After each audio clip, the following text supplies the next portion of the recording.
the commander of a legion of undead.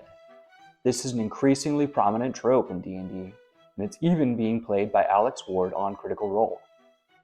And if you want to see the latest take on it from the developers themselves, stick around for the full subclass breakdown. Hello everyone, and welcome to Arcana Indexed. Here, each week, we are taking a deep dive into one piece of Unearthed Arcana that has been released for the 2024 edition of Dungeons & Dragons. Often, we're diving into subclasses, but sometimes spells or new classes. We talk about the strengths, weaknesses, usability, and viability in your games, and any changes you might want to consider if you wanted to use the subclass now instead of waiting for the full release. Today, we're taking a look at the Necromancer Wizard that was released in the Arcane Subclasses update that was released last September. That's 2025 for anyone watching in the future? Weird. The Necromancer Wizard is probably one of the biggest power fantasies that exists in the history of the hobby. It was first introduced as a standalone class in 3rd edition called the Dread Necromancer. In 4th edition, it was a school of wizardry, similar to how it appears in 5th edition. But within 5e, there's always been several different takes on the Necromancer.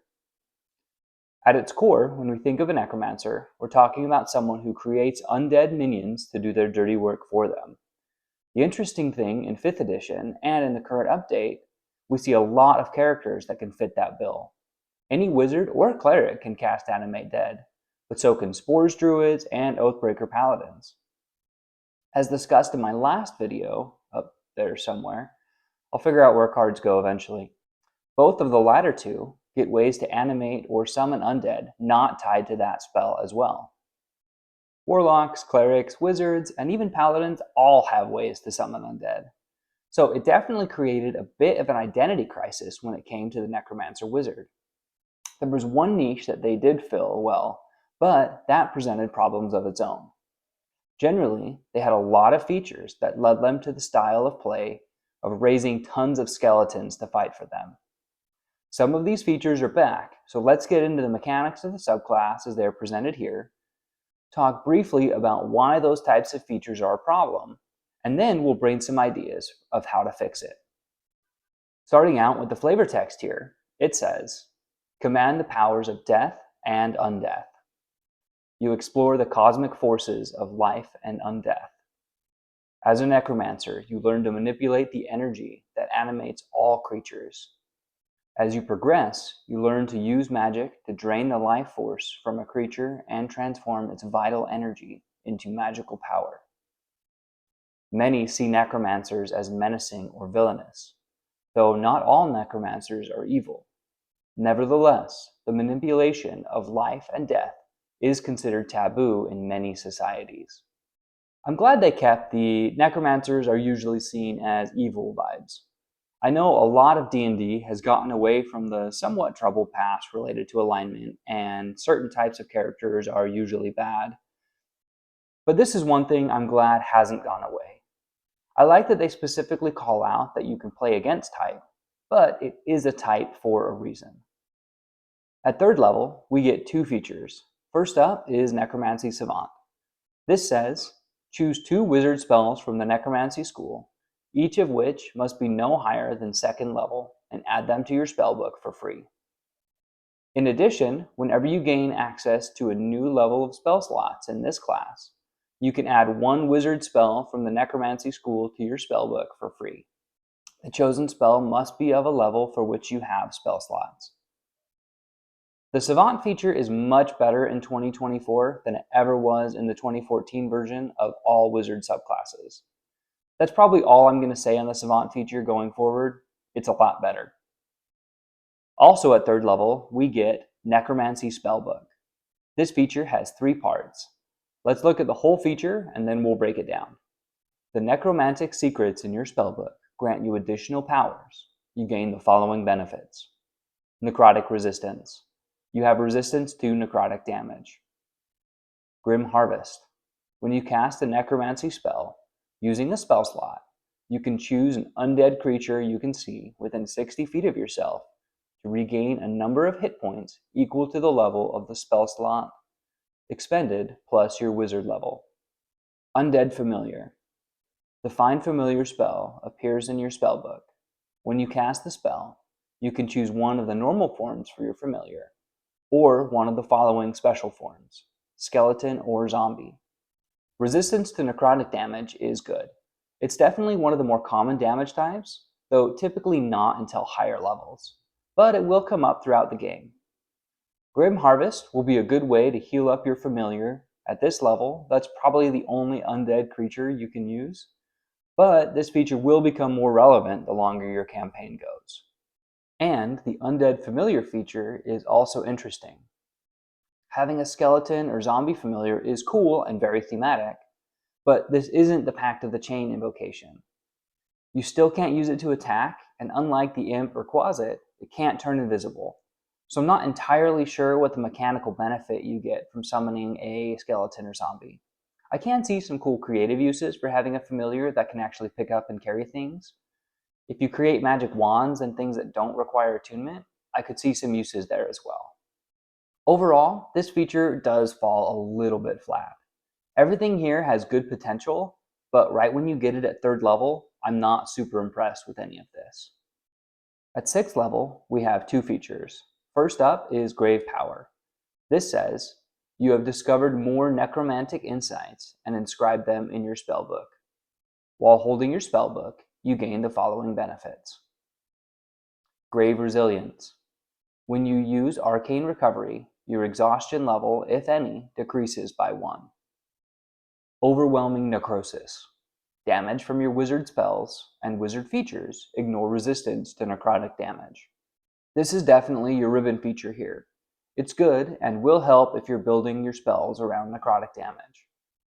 The bread and butter feature for this subclass here is Undead Thralls, which says, you always have the Animate Dead spell prepared and can cast it once without expending a spell slot. Whenever you start casting the spell, you can modify it so that the spell's effective level is increased by 1. In addition, whenever you cast a necromancy spell using a spell slot that creates or summons an undead, the undead gains the benefits below. Undead Fortitude.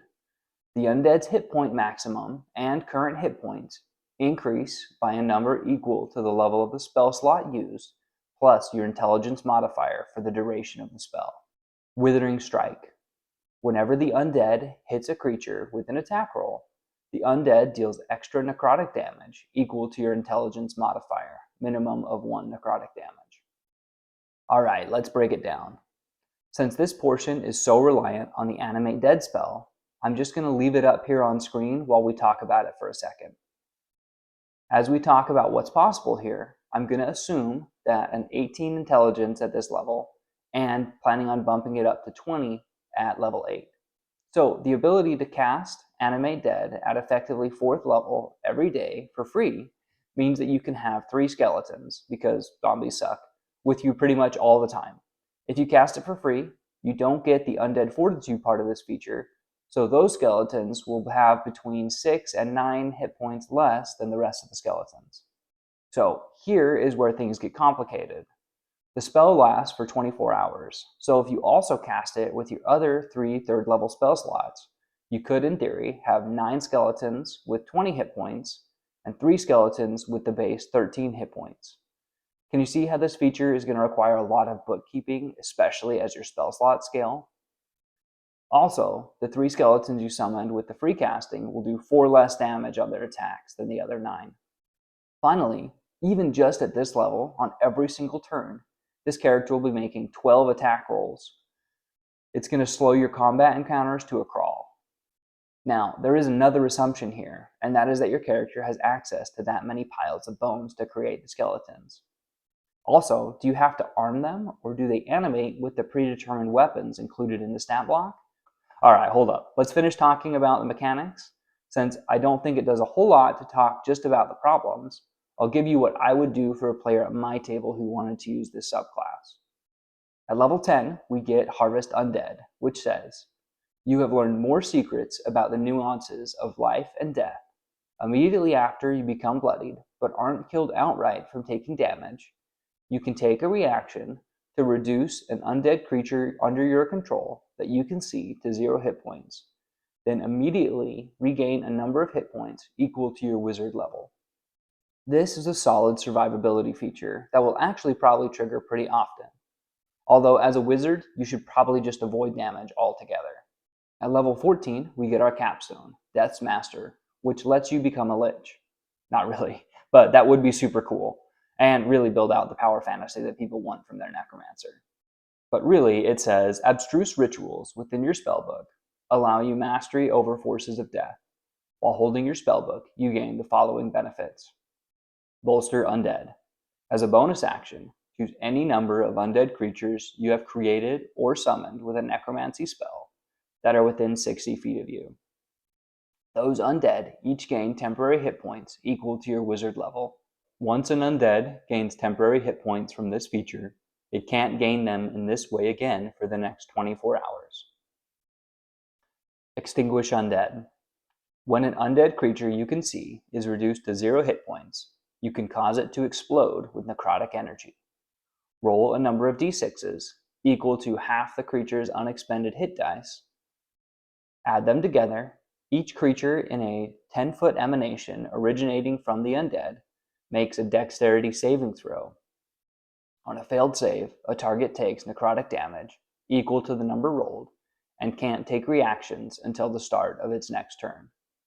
On a successful save, a target takes half as much damage only.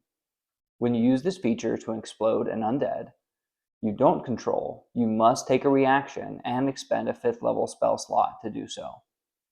Bolster Undead just makes all of your undead thralls a little bit more tanky.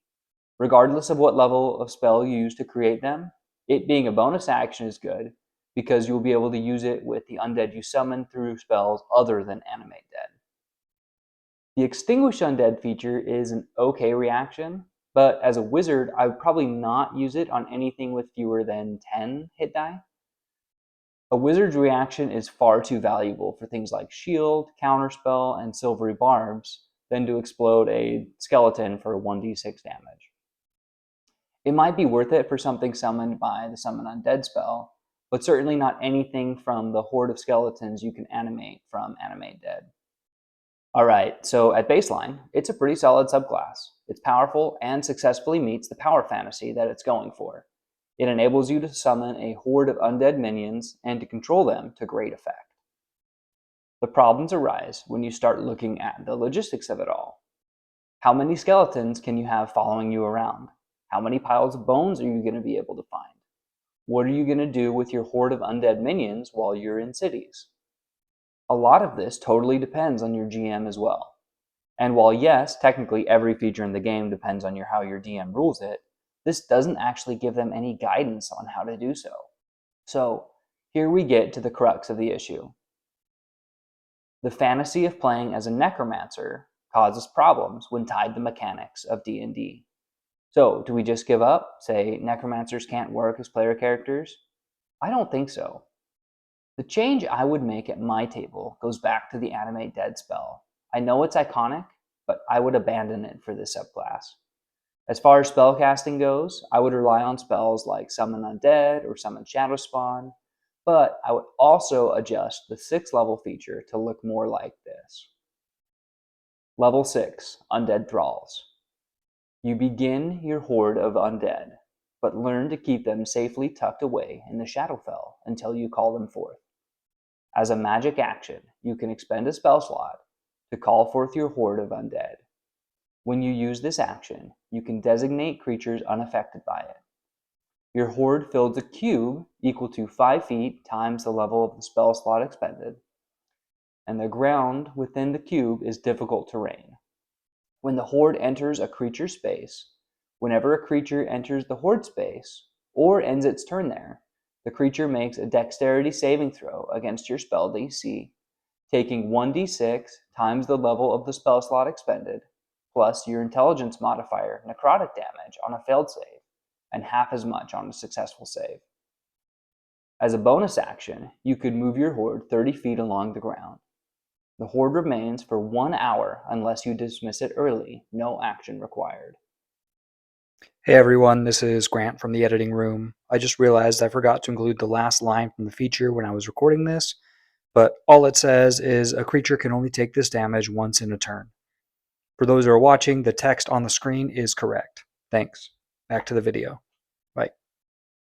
I would also still include Undead Fortitude and Withering Strike parts of the original 6th level feature, which would give buffs to your other summoned undead.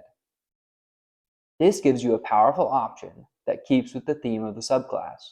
It scales to a massive area, but doesn't prevent your allies from moving around the battlefield, and doesn't slow down the action economy at the table.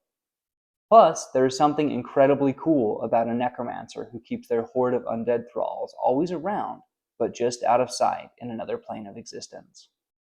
I would also change the level 10 feature to cause you to gain twice as many hit points, since you likely won't have as many undead thralls running around that you can use this feature on. To be clear, this doesn't remove the ability to animate an army of undead with the Animate Dead spell. It just means that the entire subclass doesn't tend to encourage you to do that and create as many undead as possible, all of which have different amounts of hit points and do different amounts of damage. But this option has built-in scaling and limitations based on spell slots. It doesn't require concentration, so it still leaves you free to summon other undead that do require concentration. It also doesn't even have the problematic Holy Lawnmower issues that Spirit Guardians and Conjure Woodland Beings have, since you can't move it around twice in a round with a ready to action. But most importantly, it still feels like a Necromancer who is overwhelming enemies with a horde of undead. Anyways, this has been my take on the updated Necromancer for the 2024 edition of Dungeons & Dragons.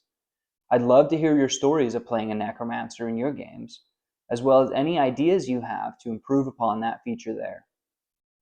If you've enjoyed today's video, please consider leaving a like or subscribing to the channel. I put out new Unearthed Arcana breakdowns every Monday, so we'll see you back here next week. Thanks so much for stopping by, and until next time, bye. One of more resistance. All right. All right. So at baseline, it's pretty solid subclass. It's powerful and subset. Oh my gosh. And limitations based on scale slot.